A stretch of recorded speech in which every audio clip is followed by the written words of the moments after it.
You're all very welcome. Mary Lee is my name, working with Inclusion Ireland Information Officer, and my colleague Patria, Advocacy Support Worker, is here as well. We're delighted to have so many people who registered to attend the talk. It's one of our most popular, or definitely the most frequent inquiry, one of the most frequent inquiries we get in Inclusion Ireland. First of all, I'd like to introduce Elaine Sears, who is the chair of Cadera Autism Network. They've partnered with us on this event. We like to partner with a group for each event. It helps us to reach a wider circle of people because the group support us in contacting people in their own community and in their county. So that's a big help for us in getting a bigger reach. The work we do here with the Connect Family Network is funded by Pobble, by the Irish government through Pobble. And an important part of that is increasing the reach that we have to as many family members as possible. So Elaine, would you just like to say a few words about Cadera Autism Network? Yes, thanks very much, Mary. Really appreciate that. For those of you that don't know anything about us or who are already members, just to give you a quick kind of what we are and what we do. So we're a parent-run charity set up in 2015. We do support meetings, events and play dates, etc., and information events like these with other organisations like Inclusion Ireland to support families living with autism. We are completely voluntary. We receive no government funding. We have a small membership fee of €20 per family per year, and out of that funding from the membership fee, we help subsidise our events, and we fundraise throughout the year. It's been a very quiet couple of years, and we're really excited to kind of get back up and running now with different events. So please have a look at our website, calderautismnetwork.ie, or email us at calderautismnetwork@gmail.com to touch base if you want any information or anything like that, or if you want to be added to our contact list, and we can share the likes of these webinars and any other events that we have on offer. Thank you so much to Mary and the Inclusion Ireland team for this evening, and also Susan, thank you so much for your time as well. We really appreciate it. Welcome.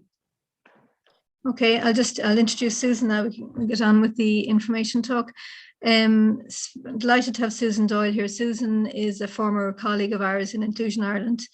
Susan is based in Cork. She qualified as a solicitor in 2011 and has also further qualified in the areas of human rights and immigration law from UCC and the Law Society. From the point of view of this talk, she's very experienced in the areas of family law, property law, estates and probate, and also has wide work experience with other NGOs and charities in the areas of discrimination law and disability law. So we're absolutely delighted to have Susan here for the talk this evening. Now, if you have any questions during the talk, if you want to just pop them into chat, and every so often we'll check in on that and we'll put the questions to Susan. And if for some reason, if we don't have a response for you this evening, we'll follow up with any questions and we'll come back to you afterwards. Or you can email myself, Mary, at inclusionireland.ie with any questions, or my colleague, Patria at inclusionireland.ie. So I'll hand over to you, Susan, and thank you very much. Thank you. Thanks, Mary. Hi, everyone, and thank you for coming and for having me. So tonight we're going to be discussing estate planning, wills and trusts, and in particular making provision for family members with intellectual disability or autism for after you die. So obviously parents and family members of people who have intellectual disability wish to ensure their loved ones will be taken care of after they die. And there's many issues to be aware of to ensure the property left to a loved one is managed properly. So there's issues such as tax implications to be considered and proper provision for the person. So there's a lot of information that we're going to go through tonight. And if you have any questions, as Mary said, we can stop every so often and take a few questions if you want to type it into the chat section. So we'll start then by looking at a few definitions. An estate, firstly, is the entirety of your property, and that includes your bank accounts, your house, your investments, shares. And estate planning then involves considering how your property will be distributed after you die and who will manage it. And it also involves considering tax implications. A will then is a legal document which sets out how your property will be distributed, and a trust gives someone legal ownership of your property to use for the benefit of another person.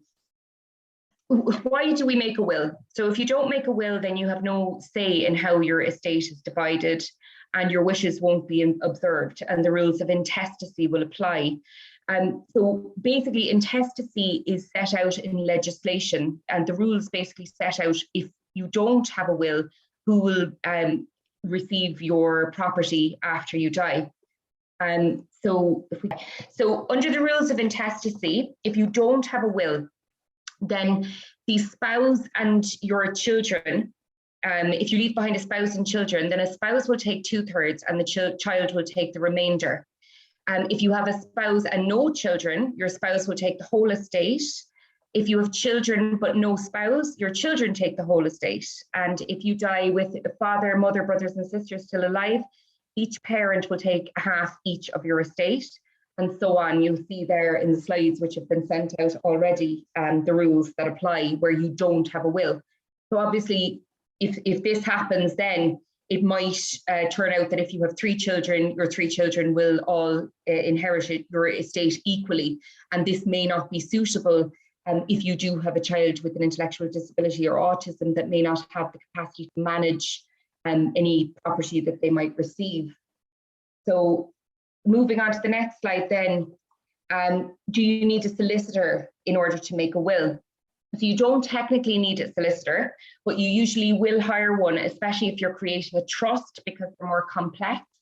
It's really important to be accurate, and an invalid will mean that the rules of intestacy kick back in, and then you end up in a position where your will or your own wishes may not be observed.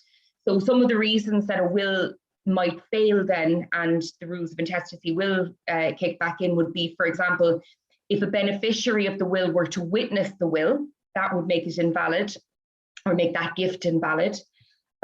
If the incorrect wording is used in the will, it can make it invalid, especially if you use the wrong words to try and create a trust. And then another reason would be if it's not witnessed correctly. So it has to be witnessed by 2 people who are not benefiting at all from the will. So then moving on to the next slide, a valid will, it must be in writing. You must be over 18, you must be of sound mind, and you must sign and date the will. And again, you must have 2 witnesses. And you must also have, well, it doesn't have to be 2 executors, but you also need to appoint an executor, and it's advisable to appoint more than 1 executor in case one cannot act or if one predeceases you. So then moving on to the next slide. So what is an executor then? So an executor is the person named in a will who has the job of carrying out the terms of the will, and this is generally done under the guidance of a solicitor. So they have to extract the grant of probate, which then vests the property in the executor, or the executor then has the power then to distribute the property. So basically they have to carry out what is in the will, or the terms of the will, and ensure the property is transferred to the correct people as per your wishes as set out in the will. So an executor can also benefit in the will, and they can also act as a trustee in your will. They must be over 18, and again, they must be of unsound mind. And as I said, I would definitely appoint 2 executors if possible. So then moving on to the next slide, sound mind then. The definition of sound mind would be a person who has legal capacity, so they understand the nature and consequences of their decisions, and they understand that you'd have to, in order to make a will, you'd have to understand the implications of what you're doing, and that you are transferring your property to the beneficiaries after you die. It doesn't have to be a good decision, but it has to, I suppose you have to just understand that you are making a will. So the mental state of a person at the time they make the will is what's important, and not at a later stage. So if there is a doubt then that a person may not have, say, sound mind, sometimes a solicitor will look for a letter from a GP just to confirm that the person has sound mind at the time that they are making the will. And a ward of court then cannot make a will. So moving on to the next slide then. Do I have to leave all my property to my children equally? So the answer to that is no. So you can leave your property to anyone in any way that you see fit. And any child then who feels they're not being treated fairly can bring an application to court under section 117 of the Succession Act. So basically this section allows children, and this includes adult children, who proper provision hasn't been made for. They can make an application to the High Court to have the estate redistributed. So if a child or an adult child feels, or someone else, I suppose, believes that they haven't been given proper provision through the will, a guardian ad litem or a sort of a court friend can step into their shoes and make an application on their behalf to the High Court. And basically the High Court then can look at the assets and look at the situation and decide then if the assets should be redistributed. So there is case law where a guardian ad litem takes a case on behalf of a person with intellectual disability, and then the assets can be redistributed. So perhaps they might get a larger portion of the estate than maybe was envisaged in the will. So it's very important when you're making a will to ensure that you are making proper provision for your children, and particularly obviously minor children and adult children in some circumstances. So then I suppose the largest kind of portion of the information this evening will be on the issue of discretionary trust. So if we can move on to the next slide again. So where a person has an intellectual disability, if they have too many assets or too much income, they may not be eligible to receive all of their state benefits, such as a medical card, disability allowance, and free travel. So if your son or daughter or family member is receiving state benefits, it's really important to bear in mind that if they receive a large gift under your will, this may then minimize, I suppose, if they receive over the threshold, it's for the means test. So disability allowance is means tested. And if they receive over this amount, then they may lose their benefits and they may no longer be eligible for benefits. So you might want to keep this in mind when you're making a will also. So for many people then, the best way to ensure that a person will not lose their benefits is to create a trust. And as I said before, a trust basically means that the trustee becomes the legal owner of the property, but they have to use that property for the benefit of the beneficiary. So the most, I suppose, the most common type of trust that people are advised to make for persons with intellectual disability would be a discretionary trust.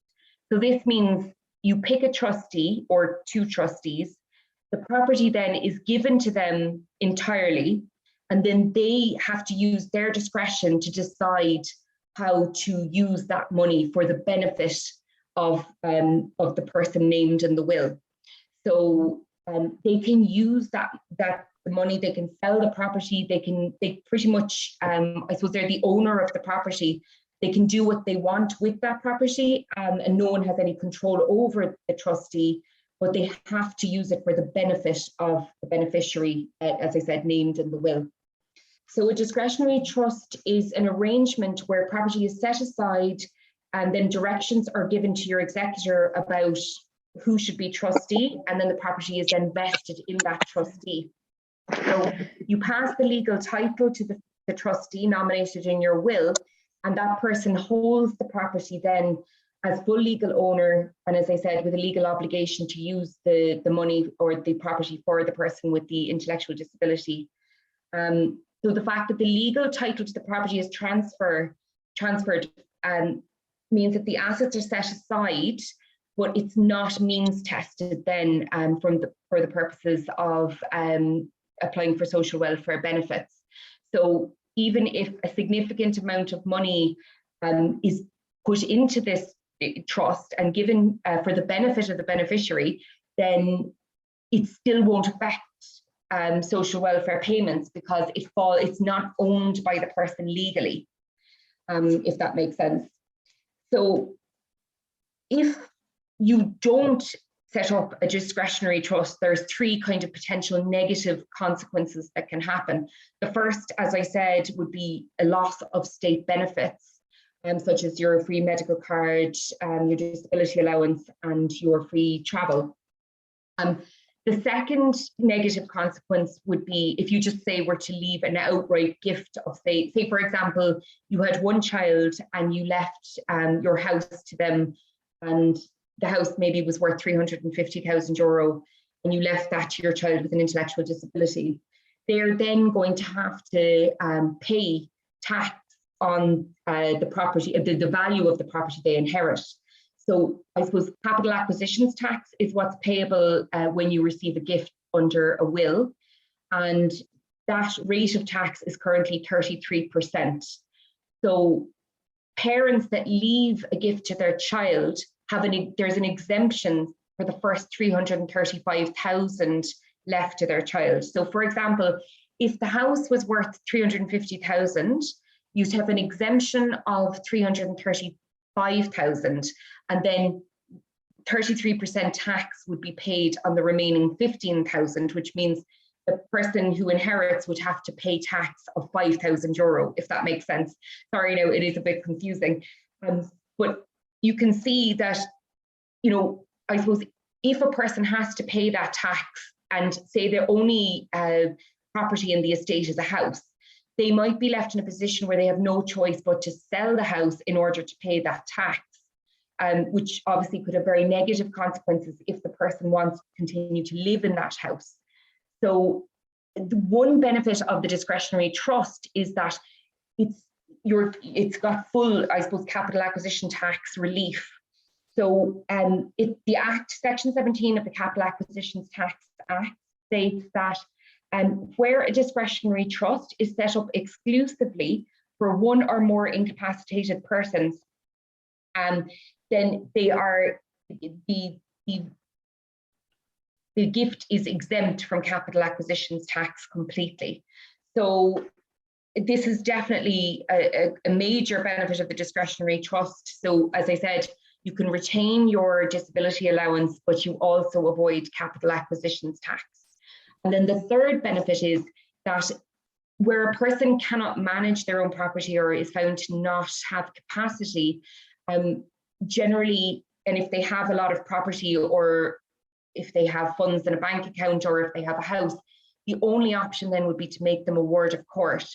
And obviously this isn't ideal in many cases because where a person is made a ward of court, a committee is put in charge of their assets and their decisions for their care. And a person then has no say in what happens to their finances or their care. So it's not an ideal situation. But again, where there is no discretionary trust and where the person with the intellectual disability is found not to have capacity, they may be made a ward of court. So they're the three main reasons why a discretionary trust it's very important to consider setting one up for all of those reasons. So Susan, we've just a couple of quick trusts expensive to set up. The tax, is it split between beneficiaries? Those two questions. Well, a trust being expensive to set up, I suppose that would be solicitors to set up a trust, it would vary. Some solicitors would charge maybe €200 or €300 to draft a will and to draft the trust. And obviously some would be a lot more expensive. So it completely depends. And I know there was Mary, I don't know if this is still going. Is there a pro bono scheme as well available? Not for family members, no, it's for people. Oh, apologies. Yes, sorry. Yeah. No, it would very much vary from solicitor to solicitor. But I would say, like, if you are considering setting up a trust, first of all, make sure it's with somebody who understands the law around this area. And also, you can ring around for a few different quotations. The prices vary hugely as far as I'm aware, Okay, so Grania you could probably get someone to do it for maybe €200 to €300 if you kind of, maybe, as I said, ring around and try a few places. Okay, Grania asked, is that tax split between beneficiaries? How do you mean is the tax? Sorry. I think you were talking earlier there about the tax that might be on an asset that might be payable, the payment of tax. Right. So what will happen is, so for example, if there's 3 beneficiaries in a will, so you mean like, is it split between all of them? Is that what? Between the benefit, yeah. I suppose how is the tax divided or paid? Yeah. Okay, so for example, if there is an estate worth say 900,000 and the 3 beneficiaries are all children, then they'll each get 300,000 each, and the tax will be assessed based on the gift that they receive personally. So the tax relates to the individual that's receiving whatever portion they're receiving. So that's how you work out the tax. As I said, each child has an exemption of 335,000 when they inherit from their parents. That 335,000 relates to gifts given during the life of the parent and also on their death. So if they gave you a gift of, 50,000 euro to help buy your first house or something like that, that will actually be added on to your exemption. So the total exemption for each person is 335,000, and that's for both parents. It's not per parent. So if you inherit, as I said, 350,000 euro, you take away the 335,000, and then you work out the tax on what's left over from what you've inherited.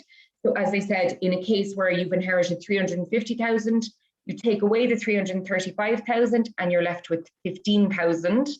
And then you'll be paying tax at a rate of 33% on that remaining 15,000. But that's only where you inherit from a parent. So I'm conscious that some people may want to leave a gift to a sibling. And so the rate then of the exemption is completely different for a sibling. So as far as I'm aware, it's 32,500 when you inherit from a sibling. So again, in the same scenario where a sibling leaves another sibling a house to the value of 350,000, then you're only taking away, say, 32,500. And then the sibling has to then pay tax at a rate of, I think you'd have to pay a third then of 317,500, which means that in that case, then you could be paying a huge amount of tax of over 100,000 euro. So you're giving away 100,000 euro to the revenue in a case where you leave a gift to a sibling for the same amount.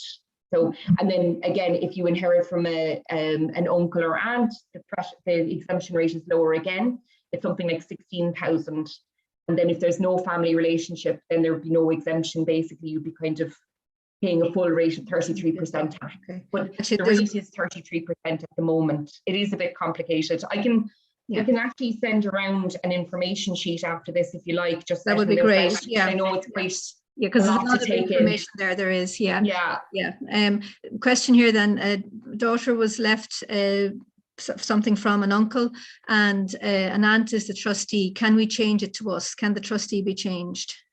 Well, if there's a good reason, so like say, for example, if the trustee lacked capacity, if they were incapacitated maybe physically, or they were getting older and they just couldn't manage the trust any longer, or if they were, say, abusing the trust. I mean, obviously in this particular case, I'm sure that's not the case, but if there was an abuse of the trust or financial abuse or something like that, it's always open to people to make an application to the court to change over. But you see, what tends to happen is when you create a trust, you have a choice with how many trustees you can put into the trust or to make trustees. So you could have one trustee or you could have 3 trustees. It's definitely more advisable to put 2 in when you're creating your will, because obviously a trustee could, first of all, not be able to act for some reason, and secondly, they may become, or they may predecease the person making the will. So I suppose it's very important to have 2 trustees, but you can go through the courts and have a new trustee appointed if there's no provision made in the will specifically. Okay, so just clarifying here, someone else asked, did you say a trust means child doesn't pay tax on property? And then one other question, don't know what this is now, but does C or BOT apply to this trust? Is that an acronym for something, C or BOT? CRBOT. No. I'm sorry. Can they? We can follow up on that one anyway, maybe. So maybe they can clarify the CRBOT. That's something I should know. I'm not sure. What was the first part of the question again? Sorry. Did you say a trust means child doesn't pay tax on property? Okay, yeah. So under the legislation, a discretionary trust means the child doesn't pay tax. It has to be a discretionary trust set up for someone who, because of their age, they lack, or a disability, say, lacks capacity. So it has to be a discretionary trust. So there's different types of trust, and a discretionary trust, as I said, is where you have a trustee and they take the property as legal owner. But under the terms of the will, you say that you want them to use that property for the benefit of another person. And in order to avail of the tax relief, you have to, the person that is benefiting, i.e. the beneficiary, it's called, they have to, I suppose, suffer for some mental or legal incapacity, or they have to be a minor. And if the trust is set up for that specific reason, then yes, you do avoid all your capital acquisitions tax. So it's a really good mechanism to avoid the tax, but also, as I said earlier, avoid losing your state supports and avoid being made a ward of court. Now, one very important thing to remember is when you're setting up a discretionary trust, in order to avail of the tax relief, it has to be only for the person who's incapacitated, or possibly, or say, the person with the intellectual disability. If you set up a discretionary trust for 3 children and only one of those children has an intellectual disability, the trust will fail. So when you're making your will, it's really important that you're providing in the discretionary trust for that person with the intellectual disability. And if you want to set up another discretionary trust for your other children, that's fine, but just make sure they're separate. And when you're talking to your solicitor, just to make sure that they're kept separate, because as I said, if it fails, you then go back to the situation of intestacy, and then your wishes aren't going to be observed. So it's really important that it's done properly. Okay, we have clarification on CRBOT. Central Register of Beneficial Ownership of Trusts. Some trusts need to be registered and annual accounts returned every year. Does this apply to the? No, as far as I know, that doesn't apply for beneficiary sort of discretionary trusts of this nature. Now, I can certainly check it, but as far as I'm aware, there is no specific registration that has to be done. I know there's certain situations where registration has to be done, but as far as I'm aware, it doesn't have to be. But I can clarify that, and I'll put that into the information that I send to you. That's great, Susan. Yeah. Okay, that's all the questions for the moment. Thanks, Susan. Okay. Okay, so I'll just move on then. So where a person, it's just a few pieces of information, I suppose, where a person is a ward of court. These are kind of questions, I suppose, that people have asked me when they're making wills, so I just kind of put them into the information. So as I said, if your child is made a ward of court, the trust money falls outside the wardship. So, for example, if a person has property or cannot make decisions on their own care, and it's felt it's necessary to apply for them to be made a ward of court, basically the High Court appoints a committee to be responsible for their finances and their care. I suppose the negative of that is that all decision making is taken out of the hands of the person. And it's a very bureaucratic way of having to make decisions, and it can be very protracted, and it can take a long time for anything to be done, and it's not ideal at all. But where a discretionary trust is in place, that falls outside of the assets I suppose, that the committee are responsible for. So the discretionary trust still stands, even if the person is made a ward of court, and the committee or the High Court can't force the discretionary trustee to do anything in particular with that property, because again, it's their legal property to be used for the benefit of the beneficiary. So it's quite useful from that point of view as well, so that the trustee keeps the property regardless of whether the person is made a ward of court. So then another really important aspect of a discretionary trust is, can you decide how your trustee spends the money? So you might leave, say, a house and a bank account and perhaps investments. And all of that then will be in the name of the trustee. They can sell the property and they can deal with it whatever way they want to. If it's a discretionary trust, you can't, there's no power to say what they can and cannot do with it. That's the whole point of it. It's discretionary. And I suppose that means that there is full discretion. There's nothing, you can't legally bind them to anything, right? So I suppose it's important then to know what can you do, I suppose, in terms of, letting them know what you would want to happen with that money. So there, as I said, there's no legal obligation on them, but you can guide them with a letter of wishes or a letter of intent. So what I'd always say to people is, we do the will. The will is quite a simple, straightforward document. The more simple, the better. It's better not to make wills, I think, convoluted, but and complicated. But you would then ask your client then to maybe leave a letter of wishes or a letter of intent, and that letter will be kept with the will. And that letter then, I suppose, it can be as complicated and detailed as you want. What I would advise is that you would put into the letter your wishes about making decisions about property and finance, firstly. But then secondly, I would say to put in as much detail as possible about the person with the intellectual disability. So maybe put in their history. Now, obviously, if it's a close family member, they're going to know a lot of these things anyway, but it's always a good idea to put in maybe information about any health issues, the names and contact details of friends and close family members, trusted people, facts relating to maybe their medical condition, their GP's contact details, their carers' contact details, people involved in their care. Who are they? What are their contacts? What role they play? And then also information on the person's routine, their likes, their dislikes, religious beliefs, and so on. You can make it, as I said, as complicated as you want, but you're really kind of creating a guide for the trustee then.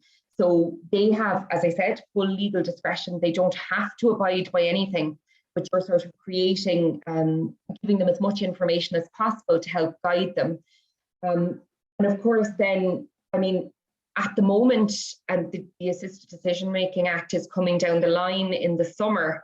As far as I know, under that act, a person should be able to make their own decisions about their own life and their care and where they live, insofar as possible, and insofar as they have capacity to do that. So I would say as well, a discretionary trustee should also be going to the person with the intellectual disability and asking them how do they want the money spent and how do they want the property dealt with. So getting their input as much as possible in order, in how they administer the trust, really. So as I said, it's the trust then will be completely tax exempt. So we've gone through that. And then finally, I suppose, two kind of final things were who should be your trustees. So obviously, when you're choosing your trustee, it should be someone capable, firstly. They should be over the age of 18. They should be someone you trust, obviously, and someone who hopefully cares about the person and will take their wishes on board and will respect their wishes in administering the trust. So often people will put a trustee in place who might be a brother or a sister or aunt or uncle. I would definitely look at the age profile as well as the person, because if you're, I suppose, creating a trust for someone with an intellectual disability, maybe in their 20s, for example, if you're going to leave the trustee, if they're in their 60s, I suppose you have to think in terms of how long will they be able to administer the trust, and will it be viable when maybe at the point in time when you might die, will they still be in a position to administer it? Are they in the same age category as yourself? Maybe a sibling would be the best person to consider. So it's definitely something to think about. And also, I would say it's very important as well, before you make your will, to discuss it with the trustee, because it is quite a large, like they're going to have to manage property on behalf of someone else, and to ensure that, that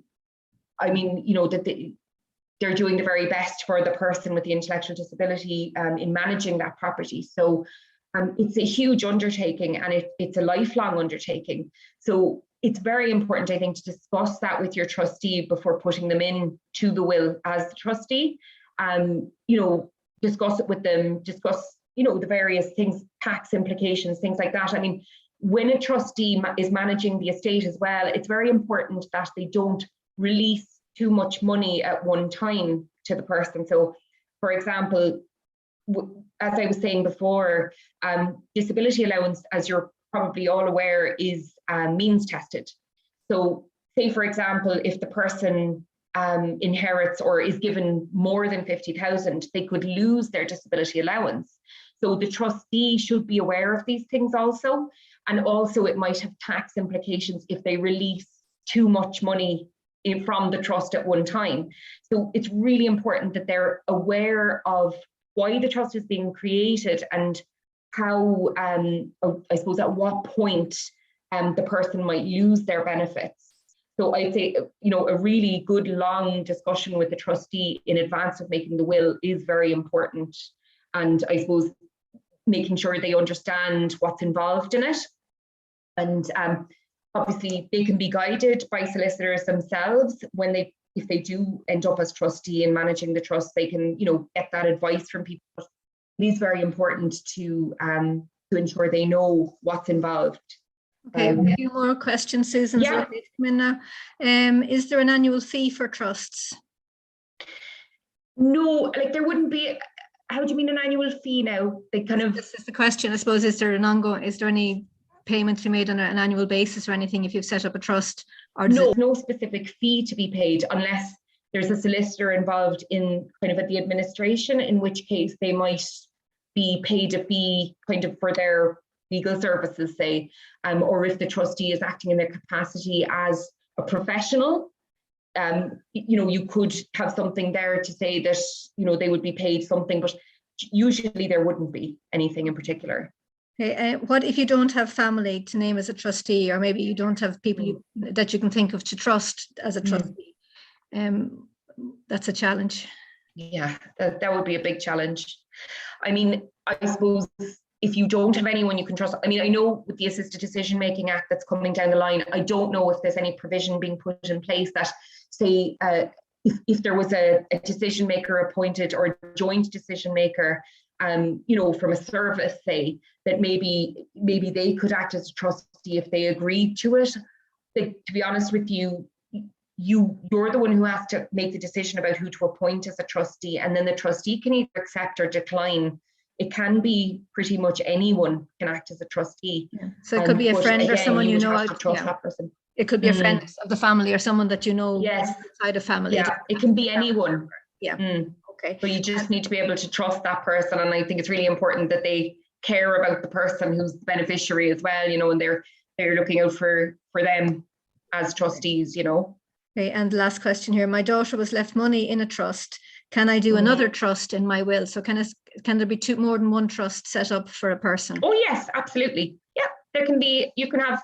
Yeah, absolutely. And it's you be the person appointing the trustee under your will, and it'd be the terms that you're applying to it. So it's completely separate. Okay, and one more question. Are trustees personally liable for tax under the trust? So would the trustee become? No, so there is no liability, as I said, where the person has an intellectual disability and they're incapacitated. If it was a different situation where the person had capacity and a discretionary trust was set up, they would be liable for tax. But that's, I suppose, it's not the trustee so much. It's when the money is released to them, it's a capital acquisitions tax has to be paid, and usually it would be at the time that you inherit a gift normally, and the solicitor would be dealing with all of that and making all of the returns at the time that the grant of probate is taken out. So you'd be making all the returns at that point in time. Okay. But But as I said, normally if it's for a person with an intellectual disability or who lacks capacity, as I said, there wouldn't be any tax anyway, so there'd be no there would be nothing to pay out really. Okay, that's grand. Thanks, Susan. Okay. Yeah. Okay, so just there's two more things then. One is guardianship. So that's, I suppose it's something that a lot of people would ask about. So when a child is under the age of 18, you can appoint a testamentary guardian, and that just means that a guardian is appointed under the terms of your will. So a lot of the times a guardian and a trustee will be the same person, and that guardian then steps into the shoes of the parents and makes all decisions for the child in concerning their welfare, education, care, and you know, anything at all to do with their welfare. But as an adult, then if your child is over 18, you cannot appoint a guardian. So basically, the only option if decisions need to be made, or there's some conflict, or there's some issue with funds, and decisions need to be made about property or finances, the only option then is wardship. Now, most of the time, wardship isn't really necessary if a person, say, for example, is within a service. Usually the service just kind of continues to do what they were doing when parents, they were alive. There wouldn't usually need to be a ward of court established if, as I said, unless there was some issue with property or something like that that needed to be dealt with. But as I said, you cannot appoint a guardian, so you can't make a guardian, you can't set out a guardian in your will to take care of your child once they're over the age of 18, regardless of whether they have an intellectual disability or regardless of whether they're able to take care of themselves or not. Guardianship is just not possible. And I think that's something that's really difficult for people to get their heads around sometimes, that you kind of feel that, okay, I'm taking care of my child now, so somebody else will need to help if I die. And unfortunately, there is no provision for that. As I said, the services usually will continue to provide the service that they're providing when you're alive. But if your child isn't in a service, then wardship may be the only option. It just depends on the person and where they are, and if they're within a service at the time.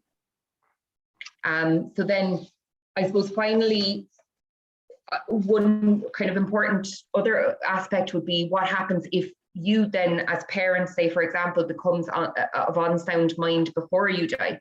So if you, say, lose your own capacity and your property is still there, one option would be to make an enduring power of attorney. So basically, if you lose capacity, you can appoint an attorney to take over your finances and your decisions about your property, and that then would avoid you being made a ward of court. And if you are creating enduring power of attorney, normally you'd have to go to a solicitor really to create one. And when you make an enduring power of attorney, you can again make provision for your child within that enduring power of attorney. So, for example, the person who would then manage your property could also apply that property for the benefit of, say, a child with an intellectual disability where they can't take care of themselves and they need funding or finances or someone to deal with the property, say, that they're living in. So that's another thing definitely to consider, is making an enduring power of attorney at the same time that you're making a will. So I'd always advise people as well to consider that when they're making a will, and to consider, as I said, making a discretionary trust. So is there any other questions? That's kind of everything I had prepared. But as I said, I'm going to, I have a kind of a piece with all the information that I've spoken about, and I know it's a lot, but I will send that to you, Mary, and then you might be able to distribute that to everyone so that they have all the information from tonight. We'll do that, and we'll go back through the questions and we'll make sure they're all covered in that. And just in relation to the Board of Court piece, the assisted decision-making legislation, we're hoping will be commenced in June of this year, and that will bring in more flexible arrangements that people will be able to put in place or arrange to have put in place to support an adult with intellectual disability, or indeed the adult themselves can choose their own supports if they have the capacity to do that. So that's going to bring new arrangements that will replace Board of Court over the coming 3 years. We actually have an information talk coming up on the 9th of May as well from Anya Flynn from the Decision Support Service.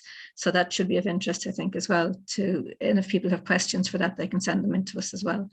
So, but I think we've covered a lot of ground there, Susan. Yeah, sorry if it's completely confusing. I know it's just so much information. So if it's not clear, you can send on questions to Mary. I'd be happy to answer them later if you think of something later on even, and I'll get back to you about it. But I mean, we can do a few more questions if you like as well, and you can see a few more coming in if you want to. Will I for those as well? Or? Yeah, we'll have a look, see. Yeah. Okay. I just see one there about the implications of the assets in the trust, the 6% value and the 1% thereafter. That is a different kind of trust. So there wouldn't really be, as I said, like because of the discretionary trust being exempt under the legislation, again, where it's for someone with an intellectual disability that might lack capacity, that's not going to be relevant. And that's only relevant where you're creating other kinds of trusts. So you can create, I mean, there's huge variation in the different types of trusts, you know. Okay, what if there's no one to pick up the slack? That's the question again, I suppose. What if you don't have somebody to take up that position of trustee?